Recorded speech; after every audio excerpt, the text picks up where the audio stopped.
Welcome back to BCN news.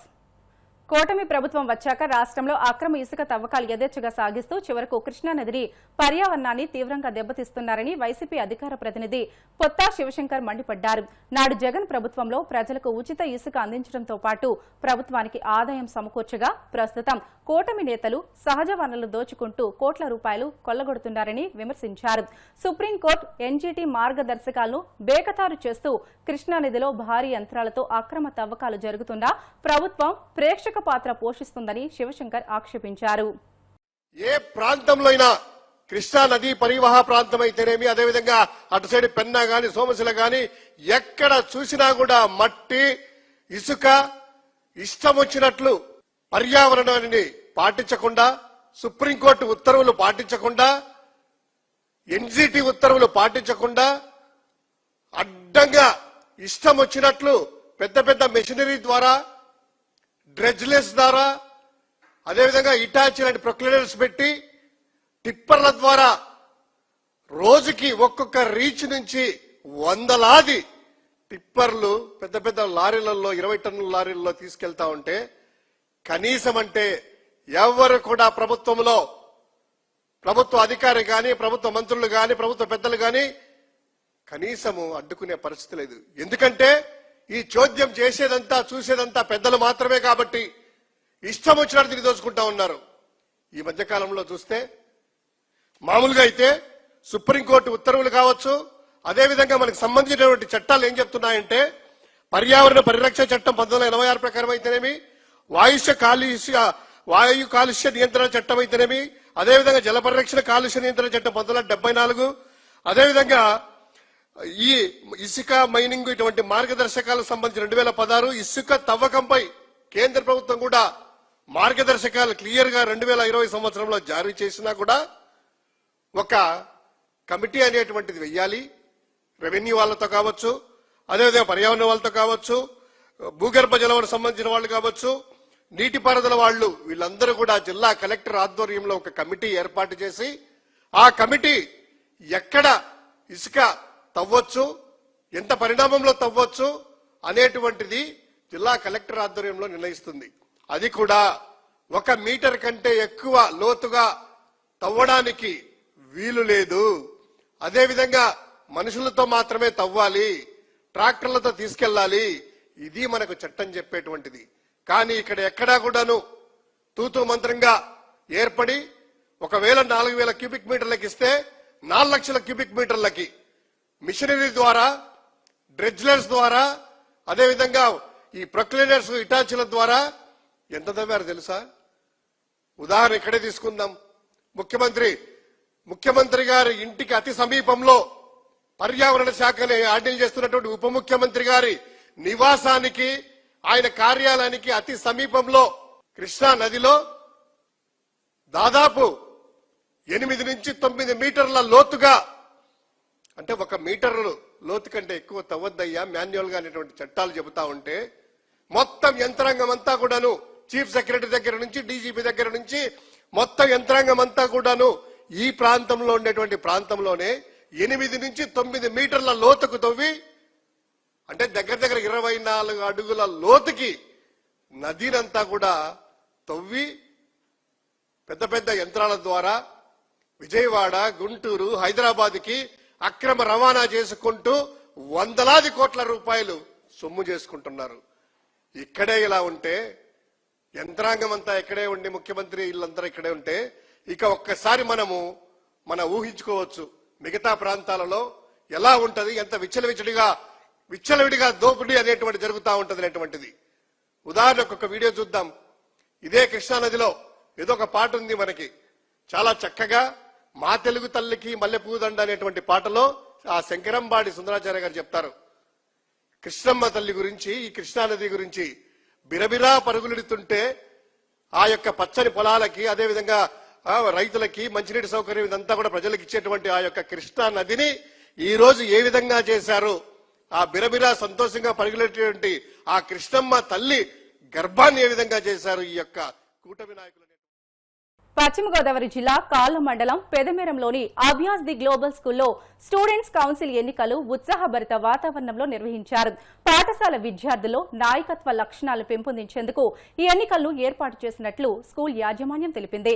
ఈ ఎన్నికల్లో school people leader, assistant school people leader, class people leader పదవుల కోసం విద్యార్థులు పోటీ పడ్డారు. 3వ తరగతి నుండి 10వ తరగతి వరకు చదువుతున్న విద్యార్థులందరూ ఈ పోలింగ్ లో చురుగ్గా పాల్గొని బ్యాలెట్ విధానం ద్వారా తమ ఓటు హక్కును వినియోగించుకున్నారు.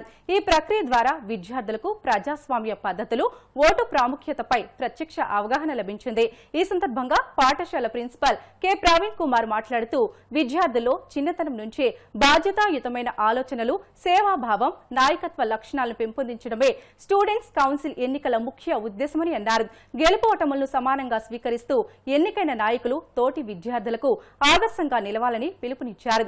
స్కూల్ అడ్మినిస్ట్రేటివ్ ఆఫీసర్ రమేష్ మాట్లాడుతూ ఇలాంటి ఎన్నికల నిర్వహణ వల్ల విద్యార్థుల్లో సొంతంగా నిర్ణయాలు తీసుకునే సామర్థ్యం, ఆత్మవిశ్వాసం, లీడర్షిప్ క్వాలిటీస్ పెరుగుతాయని తెలియజేశారు.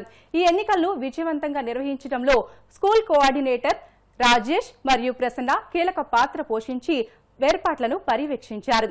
ఈ కార్యక్రమంలో పాఠశాల ఉపాధ్యాయులు, సిబ్బంది, విద్యార్థులు పాల్గొన్నారు.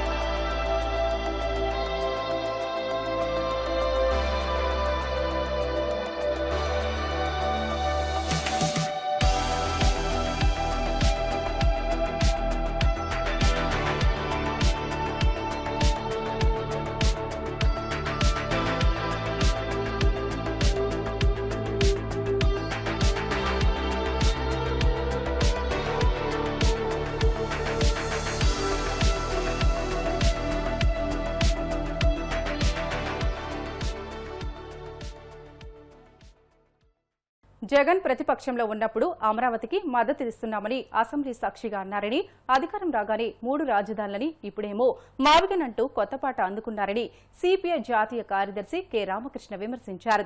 కర్నూలు నగరం పందిపాడులో నిర్వహిస్తున్న ఏఐఎస్ఎఫ్ రాష్ట్ర స్థాయి శిక్షణా తరగతుల ముగింపు కార్యక్రమానికి ఆయన ముఖ్య అతిథిగా హాజరై మాట్లాడారు. మావిగన్ అజెండాను తీసుకురావడం జగన్ అవివేకమని అన్నారు. కడపలో రాయలసీమ స్టీల్ ప్లాంట్కు ఇప్పటికే సీఎం చంద్రబాబు, వైఎస్ రాజశేఖర రెడ్డి, జగన్ 4 సార్లు శంకుస్థాపన చేశారని, మళ్లీ చంద్రబాబు శంకుస్థాపన చేయడం విడ్డూరంగా ఉందని రామకృష్ణ ఎద్దేవా చేశారు. ప్రభుత్వం అనుసరిస్తున్న ప్రజా వ్యతిరేక విధానాలపైన ప్రజా సమస్యలు పరిష్కారం చేయాలని డిమాండ్ చేస్తూ, ప్రత్యేకించి బదలావో జరూర్ హై, బదలా జరూర్ హై అని, చేంజ్ ఈజ్ నెసెసరీ అని ఇంగ్లీష్లో ర్యాలీ ఫర్ చేంజ్ అని చెప్పి ఇవాళ సెప్టెంబర్ 1వ తేదీ నాడు ఢిల్లీలో భారీ ఎత్తున ర్యాలీ నిర్వహించబోతా ఉన్నాం. దేశవ్యాప్తంగా అన్ని ప్రాంతాల నుంచి కూడా చలో ఢిల్లీ కార్యక్రమానికి తరలి రావాలని చెప్పి కమ్యూనిస్ట్ పార్టీ శ్రేణులను ప్రజానీకానికి విజ్ఞప్తి చేస్తా ఉన్నాం. ఆగస్టు 6వ తేదీ నుండి ఆగస్టు 15వ తేదీ వరకు దేశవ్యాప్తంగా అన్ని జిల్లాల్లో కూడా పాదయాత్రలు జరుపుతూ ఉన్నాం. ఈ పాదయాత్రల ద్వారా ప్రజల్ని కలిసి ఈ ప్రభుత్వం అనుసరిస్తున్న ప్రజా వ్యతిరేక విధానాలు, మోసపూరిత విధానాలు ప్రజల వద్దకు తీసుకెళ్లడానికి ఈ ప్రయత్నాన్ని కొనసాగిస్తూ ఉన్నాం. ప్రజలందరూ కూడా దీనికి సహకరించాలని చెప్పి కూడా కోరుతా ఉన్నాం. బ్రదర్, 2029 ఎన్నికలకు నాకు తెలిసినంత వరకు అమరావతి మావిగన్ అనేది అజెండానే ఉండదు. అమరావతి రాజధాని నిర్మాణానికి ఆల్రెడీ 50,900 కోట్ల రూపాయల టెండర్లు పిలిచారు. ఆ వర్క్స్ అన్ని కూడా మొదలైనవి. తర్వాత 47,000 కోట్ల రూపాయల రాజధాని నిర్మాణానికి మన రాష్ట్ర ప్రభుత్వం అప్పులు తెచ్చారు. కాబట్టి డబ్బులు కూడా సఫిషియెంట్గా ఉన్నాయి. ఆల్రెడీ ఇప్పుడు 30,000 మంది వర్కర్స్ అక్కడ పనిచేస్తూ ఉన్నారు. దాదాపు 1450 హెవీ మెషినరీ వెహికల్స్ అక్కడ పనిచేస్తూ ఉన్నాయి. ఒక 2 ఏళ్ల కాలంలో ఖచ్చితంగా రాజధానిలో అన్ని, రాజధాని అంటే ఏంటి, అసెంబ్లీ ఉండాలి, సెక్రటరియట్ ఉండాలి, హైకోర్టు ఉండాలి, క్వార్టర్స్ ఉండాలి. ఇవన్నీ ఉంటే ఆ రాజధాని ఉన్నట్లే. కాబట్టి ఇవన్నీ కూడా అయిపోతాయి. 2029 నాటికి ఈ మావిగన్న, అమరావతి అనే అజెండా ఉండనే ఉండదు. ఆ ఎలక్షన్లు వేరే అంశాలపైన జరుగుతాయి. నేను జగన్మోహన్ రెడ్డికి కూడా అపోజిషన్ లీడర్ కాబట్టి ఆయనకు రిక్వెస్ట్ చేస్తా ఉన్నా. ఏదేమైనా సరే ఇప్పుడు ఆల్రెడీ రాష్ట్రంలో ఉన్న అన్ని రాజకీయ పార్టీలు, నీ పార్టీతో సహా దాన్ని ఆమోదించాం. అసెంబ్లీలో ఆమోదించారు, పార్లమెంట్లో 40 రాజకీయ పార్టీలు ఆమోదించారు. తర్వాత ఇప్పుడు నిర్మాణం జరుగుతూ ఉంది. మళ్ళీ అమరావతిని వివాదాస్పదం చేయడం సరైనది కాదు. ఎందుకంటే జగన్మోహన్ రెడ్డి స్వయంగా ఆమోదించాడు అసెంబ్లీలో. తర్వాత నువ్వు మళ్ళీ అధికారం వచ్చాక 3 రాజధానులు అన్నావు. నువ్వు కట్టలే, 5 ఏళ్లలో 3 రాజధానులు కట్టలే. మేము వ్యతిరేకించాం, ఒకటే ఉండాలి అమరావతి రాజధాని అని. నువ్వు 3 రాజధానులు కట్టలే. ఇప్పుడు అధికారం పోయిన తర్వాత మళ్ళీ మావిగాని అనడం కరెక్ట్ కాదు. కాబట్టి నేను జగన్మోహన్ రెడ్డి గారికి కూడా కోరేది ఏమంటే, అపోజిషన్ పార్టీగా అక్కడ ఉంటున్న ప్రజల సమస్యలు లేదంటే నిర్మాణాల్లో అవకతవకలు వాటిపైన మాట్లాడితే బాగుంటుంది తప్ప అమరావతిని వివాదాస్పదం చేయడం కరెక్ట్ కాదు. నంబర్ 1. రాష్ట్రంలో అనేక అంశాలు ఉన్నాయి. ఇవాళ ఆయా అంశాలపైన ప్రతిపక్షాలుగా ఖచ్చితంగా మనం పోరాడాల్సిన అవసరం ఉంది. ఆ రకంగా పోరాడితే బాగుంటుంది. నేను గ్యారంటీ చెప్తా, 2029 ఎన్నికల నాటికి అమరావతి వర్సెస్ మావిగన్ అనేది అది ఎన్నికల అజెండాగా ఉండదు. అసలు ఉండే అవకాశమే లేదు. ఖచ్చితంగా వేరే అంశాలు ముందుకు వస్తాయి. కాబట్టి ఖచ్చితంగా జాతీయ అంశాలు, ఎందుకంటే మీ ఇద్దరికి, చంద్రబాబు నాయుడుకి జగన్మోహన్ రెడ్డి, మీరిద్దరు కూడా జాతీయ స్థాయిలో జరిగే అంశాలపైన మాట్లాడేకి మీకు నోరు పెగలడంలే. నేను ఒకటే అడుగుతా ఉన్నా చంద్రబాబు నాయుడు గారిని, ఇవాళ బీజేపీ అధికారంలో ఉండే రాష్ట్రాల్లో ప్రభుత్వాలు, బీహార్లో, మధ్యప్రదేశ్లో వాళ్ళంతా అడుగుతా ఉన్నారు. మహాత్మా గాంధీ గ్రామీణ ఉపాధి హామీ పథకాన్ని మార్చి విబి రామ్జీ తెచ్చారు. 40% నిధులు మమ్మల్ని భరించమంటున్నారు. మేము భరించే పరిస్థితి లేదని వాళ్ళు మాట్లాడుతూ ఉంటే, ఈ చంద్రబాబు నాయుడు, పవన్ కళ్యాణ్ ఆయన ఎవరినో మినిస్టర్ తీసుకొని పోయి రైల్వే కోడూరు దగ్గర మీరు దాన్ని ఇనాగ్రేట్ చేశారు. నాకు అర్థమే కావడంలే. మీకంటే బీజేపీ వాళ్ళు నయమని మీరే ఒప్పుకుంటా అన్నారు. బీజేపీ అధికారంలో ఉన్న రాష్ట్రాల వాళ్ళు వ్యతిరేకిస్తూ ఉంటే మీకేమయ్యా నస? మీరు పోయి అక్కడ ఇది చేయడం, ఆ కార్యక్రమాన్ని. మీ చంద్రబాబు నాయుడు, జగన్మోహన్ రెడ్డి ఇద్దరు కూడా కేంద్ర ప్రభుత్వ విధానాలపైన మాట్లాడే ధైర్యం లేక, చేతగాక, మీరు ఒక పిరికి పందల మాదిరి ఇద్దరు తయారై ఇవాళ అంశాలను కూడా డైవర్ట్ చేస్తూ ఉన్నారు. అది కూడా అరిగిపోయిన రికార్డులు. ఇప్పుడు ఏమైనా అవసరం ఉందా అమరావతి గురించి? ప్రజలందరూ ఆమోదించారు, పొలిటికల్ పార్టీస్ అన్ని ఆమోదించారు. వార్తలు ముగించే ముందు ముఖ్యాంశాలు మరొకసారి.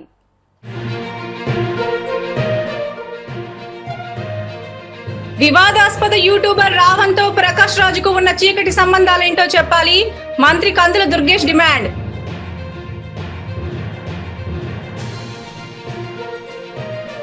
ఉండవల్లిలోని నివాసంలో క్రీడాకారులకు ప్రత్యేక డిన్నర్ ఏర్పాటు చేసిన మంత్రి లోకేష్, అత్యుత్తమ ప్రతిభ కనబర్చి దేశానికి, రాష్ట్రానికి కీర్తి తీసుకురావాలని ఆకాంక్ష.